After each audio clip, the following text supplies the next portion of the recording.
All right, what's going on out there, world? It's your main man, Tommy, on the spot. Welcome to a post-Raw edition of the Watchalong Wrestling Podcast. Of course, we're not actually watching along, though.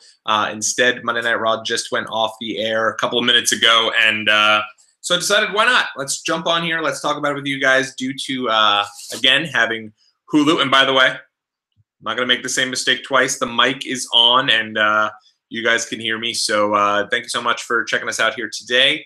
And boy, Monday Night Raw just went off the air, and I gotta be honest, a whole entire show built around Brock Lesnar and whether or not he was going to make an appearance in front of the live crowd, and pretty disappointing. But I do think it was by design.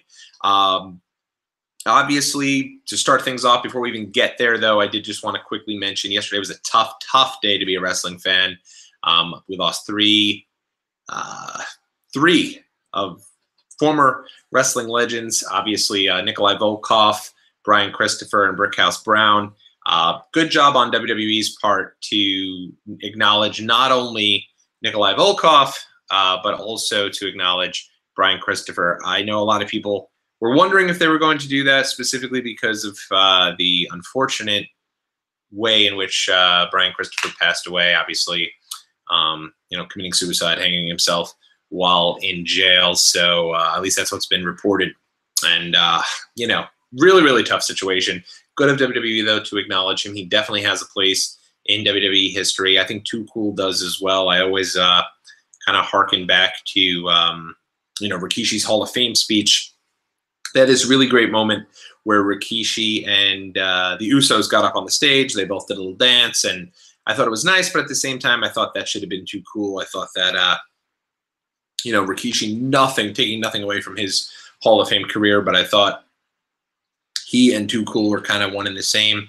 And I don't know. I know he wanted the moment with his sons. I thought it was cool that his sons came on stage with him, but I thought when the lights went down and it was time to boogie, it should have been Too Cool on there with Rikishi doing their thing. So, but a really unfortunate situation. I'm not going to get too much into the whole, I'm not going to become too preachy or anything like that. But as you guys know, suicide is never the answer. As tough as things can get, find a way out of it, please. There's different hotlines, there's different ways which you can get in touch with somebody who can legitimately help, and things get better. Just never forget that things do get better, and try. It's never the answer. Obviously, Brian Christopher, Grandmaster Sexay, Brian Lawler has always found a way to kind of, I feel like he had a really good career, and it's just a shame to see somebody's life, kind of cut short there, and to do so based upon the fact of, ending his own life. It's upsetting, and it's, just a brutal situation, but good of WWE at least to acknowledge that. Especially, I feel like in the past they've shied away from situations where the death may make the company look bad. Obviously, it has nothing to do with the company, and it's good they acknowledge both. Both men deserve the acknowledgement. Nice little classiness in the beginning of the show, and then that was it. I think that if Nikolai Volkov had passed away on his own, I think they would have done the tribute video, but with the two different deaths at the same time, it didn't. I think it was fine. I think the way they did it was fine, and they didn't necessarily need a tribute video there. So an unfortunate situation. Wanted to just kind of jump on that kind of at the top of the show. But yeah, unfortunate, a tough day to be a wrestling fan yesterday. Obviously, Brickhouse Brown, they did not acknowledge, but he was never really in WWE, so I did not expect that. So, but let's get into Monday Night Raw. Obviously, with every tough day of wrestling, you kind of look to a show to kind of brighten the spirits of your reason to be a fan of the actual product. And fortunately, tonight's show, man, it did not really do it for me. Now, I should point out that I'm usually in the midst of traveling while Raw's on, so I do have it on. Thankfully, Hulu has provided me the ability to watch Raw live, and I've been doing it the last couple of weeks here, and then jumping on with you guys and going through a little reaction video, which is a lot of fun. But understand that, I'm not sitting there watching every minute of the show. I'm usually commuting. I'm usually driving. And so there might be things here and there I missed, but I thought overall to me, the show tonight just, it was tough. But understand what they're doing. If you were unable to figure it out tonight, it's pretty obvious that they are trying just to go full tilt with Roman Reigns getting cheered at SummerSlam. He's the big baby face, and he's the guy we need to come and stop Brock Lesnar now. Brock Lesnar's made it clear he has no interest in the WWE Universe. Brock Lesnar's made it clear he has no interest in watching Raw. Brock Lesnar doesn't even want to be with Paul Heyman anymore because Paul Heyman constantly gets cheered. So tonight, they want the crowd to really get against Brock. That's why they had him lay out Kurt Angle.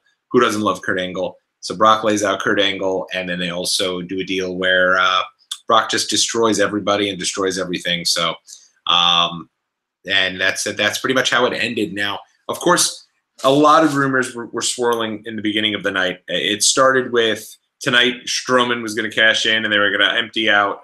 They were going to just empty the card of SummerSlam, throw everything up in the air, and redo the entire deal.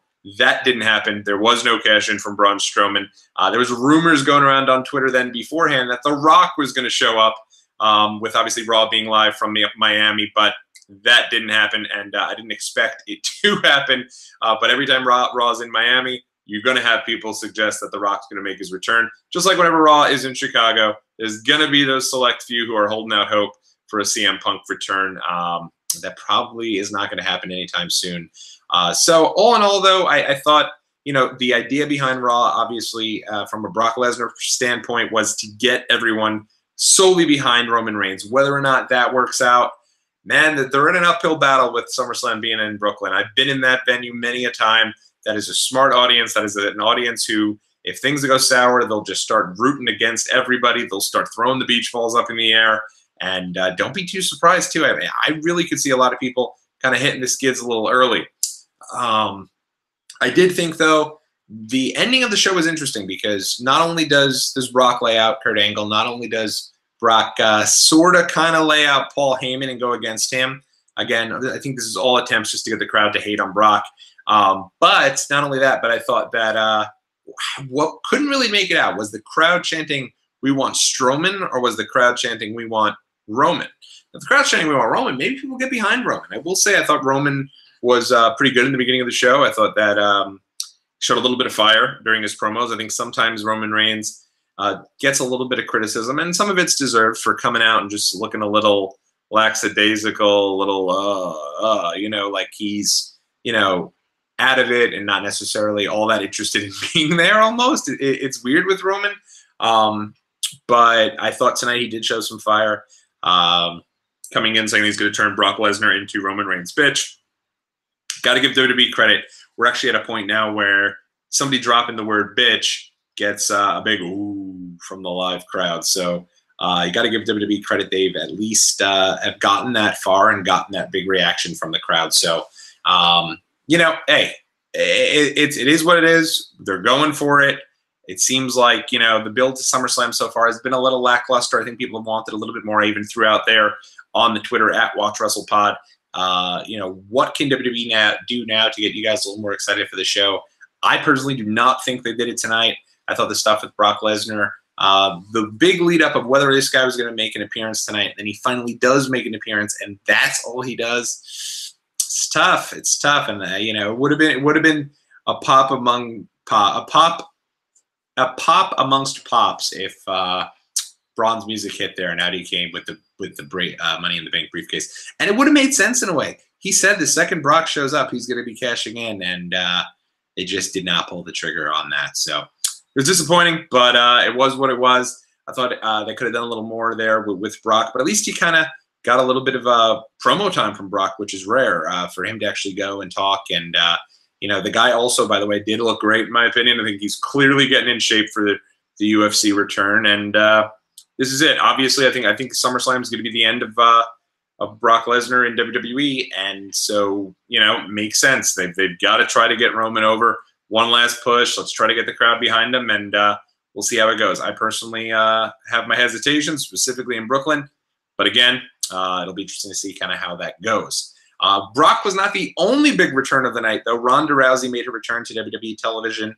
And while I wasn't blown away by the use of Brock Lesnar on this show, I also, unfortunately, was not blown away by the use of Ronda on the show. Now, don't get me wrong. I thought Ronda looked great. Ronda's badass.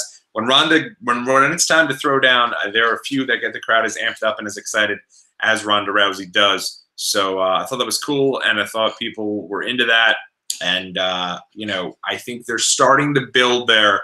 You can already see it for Natty eventually growing tired of, you know, kind of being in Ronda's corner there and being somebody, you know, tonight Ronda cost Natty the match, then runs after the opponents, tries to go after Alicia Fox, tries to go after Alexa Bliss, almost forgets that Natty's in the ring. But in doing so, you could see the seeds are being planted, man. And you could tell that at some point Ronda is going to be turning. I mean, Natty is going to be turning on Ronda. People could see that coming from a mile away. Natty never even fully had an actual face turn. It's just that they needed a friend for Ronda, so why not start with that, right? So, in any event, I thought it was, I thought the use of Ronda was better than Brock. And now, obviously, the big build for next week, you're getting Ronda Rousey's first television match against Alicia Fox. She's in there again with another veteran, somebody who will make her look good in the process, and we'll kind of see where it goes from there. So, you know, who knows? I think that Ronda and Alexa from a Raw standpoint right now are really kind of the anchor of Raw in terms of SummerSlam. I thought that, you know, Seth Rollins and Drew had another great match, but the story in that match to me, you know, in building towards Seth going against Drew again, I mean, against Dolph again for the title, clearly the story here is that you have these two guys, they're constantly going at Seth Rollins, so Rollins is going to need some backup. So it makes sense for this to turn this into a tag match.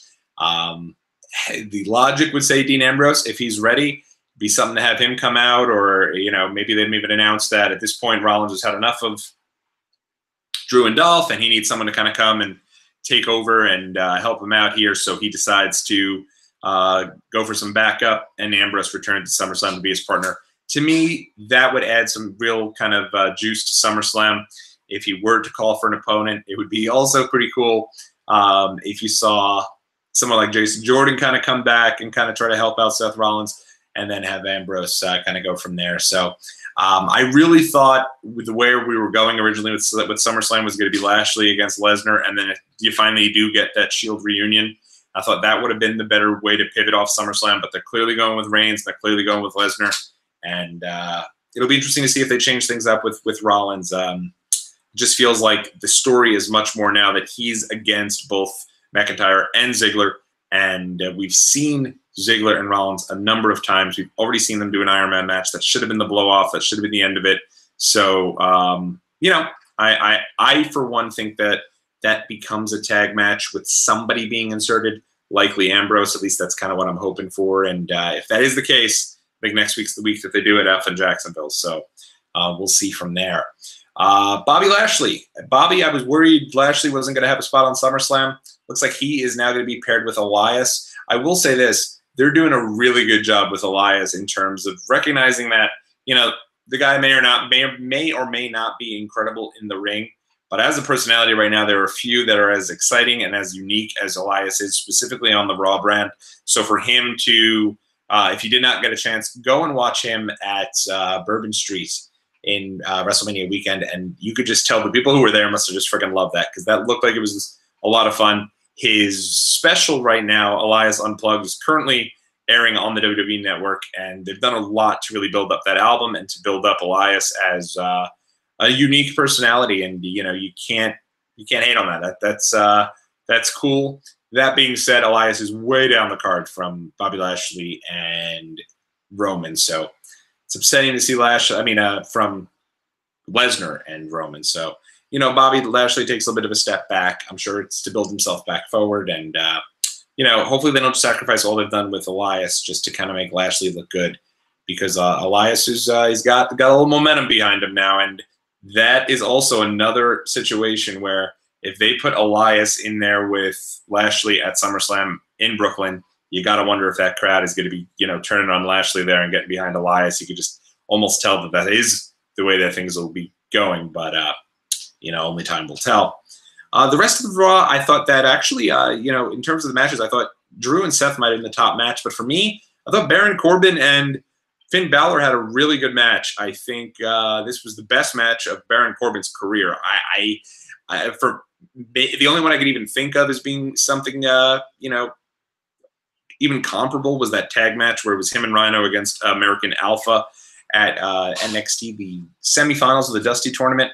Other than that, I feel like the singles match goes Baron Corbin and Finn tonight. I thought this was the best that Corbin's looked. They made Corbin into kind of like an IRS type character, and he can go in the ring. I think that he first off looks way better bald, and he is about as hated as anyone on the roster. So he's kind of that slimy, slurmy heel.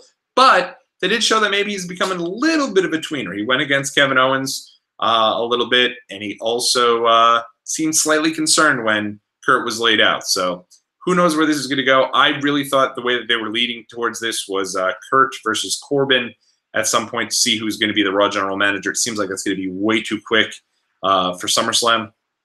So I think Kurt on that show can also add a little juice to that card. But again, it just seems way too quick. And it also seems like the story they're telling is that Balor needs to go and get the Demon back so that he can overcome Baron Corbin, even though he just beat Corbin at Extreme Rules. But if you paid attention during that match, it kind of felt like they were saying, what does Finn got to do? He's got to dig down deep and figure out something because he's kind of being overmatched. So I thought that was their way of kind of reintroducing the Demon character there. So who knows? It could be completely off. But that's what I felt they were going with that. And that's pretty much it. It does seem like they're still building up Mojo Rawley a bit as somebody who could potentially be pushed. Seems like they're continuing the feud with the B Team and the Eater of Worlds, inserting the Revival. I'll tell you right now, any of those teams, well, I think Matt is over, but the Revival in Brooklyn is going to be freaking just massively over. So if they get on the actual SummerSlam card, people are really going to get behind the Revival. That'll actually be fun to see. And another note, I did see that they're putting a match from the 205 Live.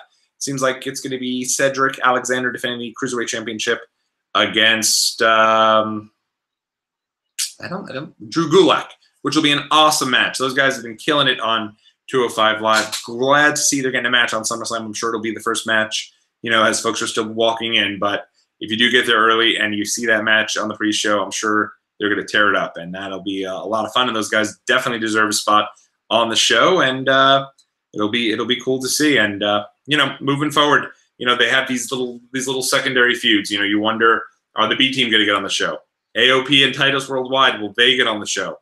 Or is there going to be something between Bobby Roode and Mojo? They're having a match next week. What'll happen with those guys moving forward? So they have all these secondary feuds. Bayley and Sasha Banks, those guys technically were your main event tonight. So, what happens with them? Or do they continue to simmer, their newfound friendship, or do they, eventually lead to that split? I think it's unfortunately too late for the split to happen right now at SummerSlam, which I thought would have been made for a really interesting match, kind of full circle. You assume this will be the last SummerSlam in Brooklyn, at least for a little while. So it would have made sense for it to be NXT TakeOver Brooklyn 2015, the kickoff with Sasha and Bayley, and then they make it all the way up to SummerSlam a couple years later. I would have liked it. I can understand why they seems like now they're telling a different story, though. So that seems to be the feud that just goes on and different types of detours, and I can't figure it out for the life of me. So that's going to do it for me tonight, but make sure you guys let me know what you thought about Raw. Let me know in the comment section below, or hit me up on Twitter at WatchWrestlePod or at TommyOnTheSpot. We'll be back tomorrow night, but it will not be with a reaction video of SmackDown. Instead, the second SmackDown Live goes off the air. Come join us right here. Get your nightcap going, crawl in the bed, and get comfortable because we're going to be doing a little late night tomorrow night, a special edition of the Watchalong Wrestling Podcast immediately following SmackDown Live. And tomorrow we are going to be watching SummerSlam 2007. This seems like, wow, what a throwaway show.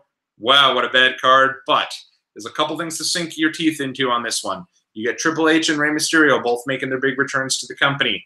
You get the continued build between Matt Hardy and MVP, one of my favorite feuds from 2007. And you get the first ever in-ring one-on-one pay-per-view contest between John Cena and Randy Orton. And we get a lot of those contests moving forward. But this was the first one-on-one match between the two at SummerSlam 2007. But this is not all that we're going to talk about. There's so much more to talk about. This is right after, the Benoit tragedy. This is right before everything goes crazy with all the wellness violations. Jackass is supposed to take a big part in this show. They pull out because of Benoit. I'm at this show live, so there's going to be a live perspective. I was at Ring of Honor the night before, and so I'll be talking about that show, my memories of that show, because that show was fantastic. And then even the night before that, a little karaoke with The Miz, MVP, Mr. Kennedy, and a whole host of others as WWE was on the search for their #1 fan. So it's going to be a crazy show tomorrow night. There's so much to get into. I can't wait to talk about it. Can't wait to rewatch this show that I was at live. It's the first live pay-per-view I'd ever been at that I was like, man, this just isn't very good. And tomorrow we'll see if maybe I misjudged it or maybe I was on the money. So right after SmackDown Live tomorrow night, the only way to make sure that you're going to get these updates is if you follow me on Twitter at WatchWrestlePod or at Tommy on the Spot. Or, of course, if you hit subscribe, you'll find out it'll be emailed to you right away. And then you can tune in on your own to the WWE Network, and we'll watch the show together. We'll have a hell of a time. So join me tomorrow night. Until next time, everybody, thank you so much for hanging out with me tonight, and I will see you in 24 hours. Until then, this has been Tommy on the Spot. Thank you so much. Have a great night.